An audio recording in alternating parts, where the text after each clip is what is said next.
নয়াদিল্লির রাইসিনা হিল। রাত গভীর হলে এই ক্ষমতার কেন্দ্রবিন্দু এক অদ্ভুত গুমট নিস্তব্ধতায় ঢাকা পড়ে। সাউথ ব্লক আর নর্থ ব্লকের বিশাল প্রাচীন ভবনগুলোর দিকে তাকালে মনে হয় এগুলো যেন কোনো এক আধুনিক সম্রাটের দুর্ভেদ্য দুর্গের দেয়াল। বাইরে থেকে দেখলে মনে হবে বিশ্বের সর্ববৃহৎ গণতন্ত্রের এই রাজধানীতে কত কিছুই না শৃঙ্খলার মধ্যে চলছে, কিন্তু এই বিশালাকার ইমারতগুলোর ভেতরের গল্পটা সম্পূর্ণ ভিন্ন। শীতাতপ নিয়ন্ত্রিত সুরক্ষিত কক্ষগুলোতে বসে থাকা মানুষগুলো আজ কোনো গণতান্ত্রিক রাষ্ট্রের সেবক নন, তারা পরিণত হয়েছেন এক সর্বগ্রাসী আধিপত্যবাদী রিগড সিস্টেমের পাহারাদারে। আর এই পুরো সিস্টেমের ঠিক কেন্দ্রবিন্দুতে দাবার বোর্ডের চূড়ান্ত রাজা হিসেবে বসে আছেন একজন মানুষ, ভারতের বর্তমান প্রধানমন্ত্রী নরেন্দ্র মোদী। গত এক দশক ধরে তিনি এমন এক মায়াজাল এবং আতঙ্কের সাম্রাজ্য তৈরি করেছেন যা ভেদ করার ক্ষমতা ভারতের কোনো প্রথাগত বিরোধী দলের নেই। ইডি, সিবিআই, নির্বাচন কমিশন থেকে শুরু করে বিচার ব্যবস্থার একটি বড় অংশ সবকিছুকেই তিনি অত্যন্ত সুকৌশলে নিজের পকেটে পুরে ফেলেছেন। তার তৈরি করা এই সিস্টেম এতটাই নিখুঁতভাবে রিগড বা জালিয়াতিতে মোড়ানো যে সাধারণ মানুষের ভোটের অধিকার আজ স্রেফ একটি ইভিএম মেশিনের বাটনে আটকে থাকা প্রহসনে পরিণত হয়েছে। মোদী এবং তার কট্টরপন্থী সহযোগীরা মনে করেন তারা অজেয়। তারা মনে করেন এই রিগড সিস্টেমে তাদের অনন্তকাল ক্ষমতার মসনদে বসিয়ে রাখবে। কিন্তু ইতিহাসের এক অন্ধকার সত্যি হলো, যখন কোনো শাসক নিজেকে ঈশ্বর ভাবতে শুরু করেন, ঠিক তখনই তার পতনের ব্লুপ্রিন্ট লেখা শুরু হয়ে যায়। রাজনীতিতে একটি কথা খুব প্রচলিত, ক্ষমতায় যাওয়ার রাস্তার চেয়ে ক্ষমতা থেকে নিরাপদে নেমে আসার রাস্তাটি বেশি পরিষ্কার রাখতে হয়। কিন্তু নরেন্দ্র মোদীর সবচেয়ে বড় ট্র্যাজেডি হলো তিনি ক্ষমতার মসনদে পৌঁছানোর পর পেছনের সমস্ত সেতু আগুনে পুড়িয়ে ছাই করে দিয়েছেন। এই সিস্টেমে মোদী এমনভাবে এতটা আগ্রাসী হয়ে সামনের দিকে এগিয়ে গেছেন যে এখান থেকে পেছনে ফিরে তাকানোর কোনো সুযোগ আজ আর তার সামনে অবশিষ্ট নেই। কেন তিনি স্বাভাবিকভাবে ক্ষমতা ছাড়তে পারবেন না? এর উত্তর লুকিয়ে আছে গত এক দশকে তার এবং তার দলের করে যাওয়া অজস্র কুকীর্তি, দুর্নীতি, চরম মানবাধিকার লঙ্ঘন এবং সাংবিধানিক প্রতিষ্ঠানগুলোকে ধ্বংস করার নগ্ন ইতিহাসের ভেতর। তিনি জানেন যদি কোনোভাবে একটি অবাধ ও সুষ্ঠু নির্বাচনের মাধ্যমে ক্ষমতা হাতবদল হয়, তবে বিরোধী পক্ষ বা সাধারণ মানুষ তাকে ছেড়ে কথা বলবে না। তার সাজানো গুজরাট মডেল, আদানি আম্বানিদের সাথে তার হাজার হাজার কোটি টাকার মেগা স্ক্যাম এবং বিরোধী নেতাদের উপর চালানো স্টিম রোলার, সবকিছুর হিসাব কড়াই গন্ডায় চুকিয়ে দিতে হবে। একজন স্বৈরাচারী যখন বুঝতে পারেন যে ক্ষমতা ছাড়লেই তাকে জেলের অন্ধকার প্রকোষ্ঠে বা ফাঁসির কাষ্ঠে ঝুলতে হবে, তখন তিনি আমৃত্যু গদি আঁকড়ে পড়ে থাকার মরণপণ চেষ্টা করেন। মোদী আজ ঠিক সেই অবস্থানেই আছেন। তিনি স্বাভাবিকভাবে গণতান্ত্রিক প্রক্রিয়ায় হাসি মুখে ক্ষমতা ছাড়ার মতো কোনো অবস্থানে আর নেই। তার জন্য এক্সিট ডোর বা প্রস্থানের দরজা চিরতরে বন্ধ হয়ে গেছে। যখন কোনো রাষ্ট্রের গণতান্ত্রিক কাঠামো পুরোপুরি ভেঙে পড়ে, যখন ব্যালট বাক্স আর আদালতের উপর থেকে মানুষের বিশ্বাস শূন্যের কোঠায় নেমে যায়, তখন রাষ্ট্রবিজ্ঞানের সাধারণ সূত্রগুলো আর কাজ করে না। তখন কাজ করে এক অদ্ভুত নির্মম ম্যাথমেটিক্স বা গণিত। বর্তমান ভারতের এই রিগড সিস্টেমে মোদীকে ক্ষমতাচ্যুত করার গাণিতিক সম্ভাবনা কয়টি? বিশ্লেষকদের মতে সম্ভাবনা মাত্র দুটি। এই দুটি ভেরিয়েবল বা চলকের বাইরে তৃতীয় কোনো অপশন মোদীর জন্য আর অবশিষ্ট নেই। প্রথমটি হলো মৃত্যু। যেহেতু তিনি আমৃত্যু ক্ষমতায় থাকার এক অঘোষিত ইশতেহার নিয়ে চলছেন, তাই হয়তো বয়স বা বার্ধক্যজনিত কারণে স্বাভাবিক মৃত্যু তাকে ক্ষমতার মসনদ থেকে সরিয়ে দিতে পারে। আর দ্বিতীয়টি হলো গণ অভ্যুত্থান বা রেভলিউশন। হ্যাঁ, শুনতে রূঢ় মনে হলেও এটাই চরম এবং একমাত্র বাস্তবতা। এই রিগড সিস্টেমের ভেতর দিয়ে সাজানো নির্বাচন দিয়ে মোদীকে সরানো কোনোদিনও সম্ভব নয়। কাজেই তার পতন শুধু এবং শুধুমাত্র একটি বিশাল রক্তক্ষয়ী এবং প্রলয়ঙ্কারী গণ অভ্যুত্থানের মাধ্যমেই হবে। যখন দেয়ালে পিঠ ঠেকে যাওয়া কোটি কোটি মানুষ ব্যালটের মায়া ছেড়ে রাজপথে নেমে আসবে, তখন তারা ইভিএম এর বোতাম টেপার বদলে রাষ্ট্রযন্ত্রের ব্যারিকেড ভাঙতে শুরু করবে। আর কেবল তখনই মোদীর এই লৌহ কঠিন সাম্রাজ্য তাসের ঘরের মতো ভেঙে পড়বে। এটি কোনো রাজনৈতিক অনুমান নয়, এটি হলো জুলুমের বিরুদ্ধে প্রকৃতির অকাট্য গণিত। হয় মৃত্যু, নয়তো অভ্যুত্থান। এর বাইরে অন্য কোনো কিছুই মোদীকে ক্ষমতা থেকে সরাতে পারবে না।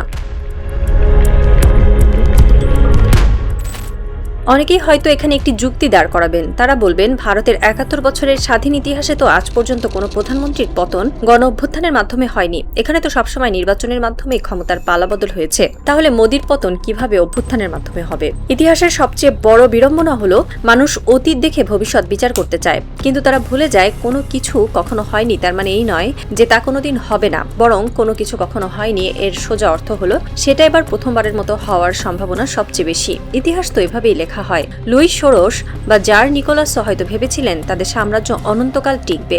গাদ্দাফি বা সাদ্দাম হোসেনও হয়তো ভেবেছিলেন তাদের পতন কোনোদিন এভাবে রাজপথে হবে না। বাংলাদেশের প্রবল পরাক্রমশালী স্বৈরাচারী শেখ হাসিনাও হয়তো স্বপ্নেও ভাবেননি যে তাকে 15 বছরের দম্ভ ফেলে মাত্র 45 মিনিটের নোটিশে হেলিকপ্টারে করে দেশ ছেড়ে পালাতে হবে। ভারতের ক্ষেত্রেও ঠিক এটাই ঘটতে যাচ্ছে। নরেন্দ্র মোদী হবেন ভারতের ইতিহাসের প্রথম প্রধানমন্ত্রী যার পতন হবে একটি গগনবিদারী গণ অভ্যুত্থানের মাধ্যমে। তিনি হয়তো ভেবেছিলেন তিনি জওহরলাল নেহরু বা ইন্দিরা গান্ধীর চেয়েও বেশি শক্তিশালী, কিন্তু তিনি ভুলে গেছেন ক্ষমতার দম্ভ যখন অন্ধত্বের রূপ নেয় তখন সেই দম্ভ চূর্ণ করার জন্য প্রকৃতি এমন এক শক্তির জন্ম দেয় যা কোনো রাডার বা গোয়েন্দা রিপোর্টে ধরা পড়ে না। সেই শক্তির নাম কি? কারা ঘটাবে এই অভ্যুত্থান? ভারতের রাজপথে কান পাতলে আজ এক নতুন অদ্ভুত এবং ভয়ঙ্কর শক্তির পদধ্বনি শোনা যাচ্ছে। তারা কোনো প্রথাগত বিরোধী দলের কর্মী নয়, তারা কংগ্রেস বা তৃণমূলের কোনো স্লোগানধারী নয়। তারা হলো এই প্রজন্মের তরুণ জেন জি, যারা নিজেদের নাম দিয়েছে ককরোচ জনতা পার্টি বা আরশোলা জনতা পার্টি। নামটা শুনে হয়তো সাউথ ব্লকের কর্তারা শুরুতে তাচ্ছিলের হাসি হেসেছিলেন। আরশোলা এমন একটা নোংরা তুচ্ছ পোকার নামে কেউ কোনো আন্দোলন করে? কিন্তু এই নামের ভেতরেই লুকিয়ে আছে এক ভয়ঙ্কর মনস্তাত্ত্বিক হুঙ্কার। বিজ্ঞান বলে পৃথিবীতে যদি কোনোদিন পারমাণবিক যুদ্ধ হয় তবে মানবজাতি ধ্বংস হয়ে গেলেও আরশোলারা টিকে থাকবে। তারা রেডিয়েশন বা তেজস্ক্রিয়তা সহ্য করতে পারে। এই তরুণ প্রজন্ম নিজেদের আরশোলা বলে আসলে রাষ্ট্রযন্ত্রকে একটি মেসেজ দিচ্ছে, তোমরা আমাদের উপর পুলিশ লেলিয়ে দাও, ইউএপিএ দিয়ে জেলে ভরো, গুলি করো, ইন্টারনেট বন্ধ করো, আমরা মরবো না। আমরা পারমাণবিক বোমার চেয়েও ভয়ঙ্কর। তোমাদের এই জুলুম সহ্য করেও টিকে থাকবো, আমাদের শেষ করা যাবে না। একটা গেলে 10টা আসবে।